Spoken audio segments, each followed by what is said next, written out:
منصور بن عمار کا بیان ہے کہ میرا ایک دوست تھا جو گناہوں میں ملوث تھا۔ اس نے توبہ کر لی، پھر میں نے دیکھا کہ وہ بڑی پابندی سے اطاعت و بندگی کے ساتھ اعمال بجا لاتا اور تہجد گزار بھی بن گیا۔ ایک دن میری اس سے ملاقات نہ ہو سکی۔ میرے پوچھنے پر لوگوں نے مجھے بتایا کہ وہ بیمار ہے۔ میں اس کے گھر پہنچا، دروازے پر دستک دی تو اس کی بیٹی نکلی۔ اس نے پوچھا کس سے ملنا ہے؟ میں نے بتایا فلاں آدمی سے۔ لڑکی نے اپنے والد سے میرے لیے اجازت طلب کی۔ جب میں گھر میں داخل ہوا تو وہ بستر پر لیٹا ہوا تھا۔ اس کے چہرے پر سیاہی چھا گئی تھی، آنکھیں آنسو برسا رہی تھی اور ہونٹ پھول چکے تھے۔ میں دہشت زدہ ہو گیا۔ عرض کیا برادر من کثرت سے لا الہ الا اللہ پڑھو۔ اس نے میری طرف نگاہ اٹھا کے دیکھا، پھر اس پر غشی طاری ہو گئی۔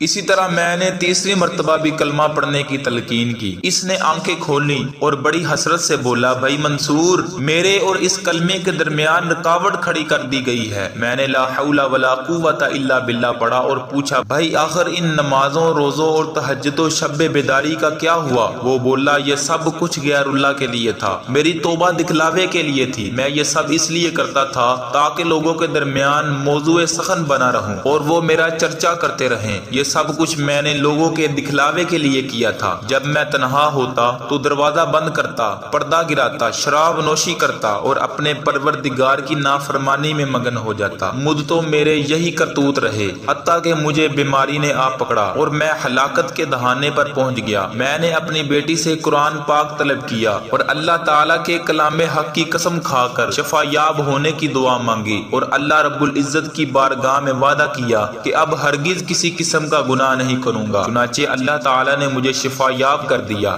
جب اللہ تعالیٰ نے مجھے شفا عنایت کر دی تو میں پھر اپنی پرانی کرتوتوں پر آ گیا اور اپنی خواہشات کے اندر ڈوب گیا۔ شیطان نے مجھے تھپکی دی، میری گمراہیوں کو بڑھا دیا۔ اس نے میرے اور پروردگار کے درمیان کیا گیا عہد و پیمان ردی کی ٹوکری میں ڈلوا دیا اور میں دیر تک طرح طرح کے گناہ کرتا رہا۔ یکا مجھے بیماری نے پھر آ دبوچا اور میں مرنے کے قریب ہو گیا۔ میرے اہل خانہ نے میرے حکم کے مطابق حسب معمول گھر کے بیچ میں میرا بستر لگا دیا۔ میں نے قرآن کریم منگوایا، اس کی تلاوت کی اور اسے اٹھا کر با آواز بلند یہ دعا کی کہ اے اللہ، اس قرآن پاک میں موجود تیرے محرمات کی قسم کھا کر عہد کرتا ہوں اگر تو نے مجھے صحت بخشی تو اب ہرگز برائیوں میں ملوث نہیں ہوں گا۔ اللہ تعالیٰ نے میری دعا سن لی، میری توبہ قبول کر لی اور مجھے صحت و عافیت سے نواز دیا۔ لیکن افسوس اپنی پستی اور عہد شکنی پر کہ اس رب کریم کی بار بار مہربانی کے باوجود میں پھر اپنی لذات و خواہشات کے گرداب میں ڈوب گیا۔ نوبت یہ آن پہنچی کہ آج اس دردناک مرض میں مبتلا ہو چکا ہوں۔ حسب عادت میرے اہل خانہ نے میرے گھر کے اندر بستر لگا دیا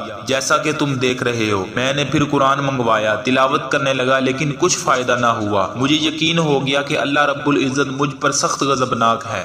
بس میں نے اپنے سر کو آسمان کی طرف اٹھایا اور دعا کی اے اللہ، اے آسمان و زمین کے حکمران، میری مصیبتوں سے مجھے نجات دے۔ لیکن میرے کانوں میں ایک صدا گونجی، پھر یوں لگا جیسے کوئی غیبی آواز نے یہ مجھے کہا کہ جب تمہیں بیماری آ لگتی ہے تو گناہوں سے تائب ہو جاتے ہو، لیکن جو ہی شفا نصیب ہوتی ہے پھر گناہوں میں ملوث ہو جاتے ہو۔ منصور بن عمار کہتے ہیں کہ اللہ کی قسم جب میں اس سے رخصت ہو کر واپس چلا گیا تو میری آنکھیں اشک بار ہو گئیں۔ میں ابھی دروازے تک ہی پہنچا تھا کہ بے ساختہ آہ و بکا میں بھیگی ہوئی آواز آئی کہ وہ مر گیا۔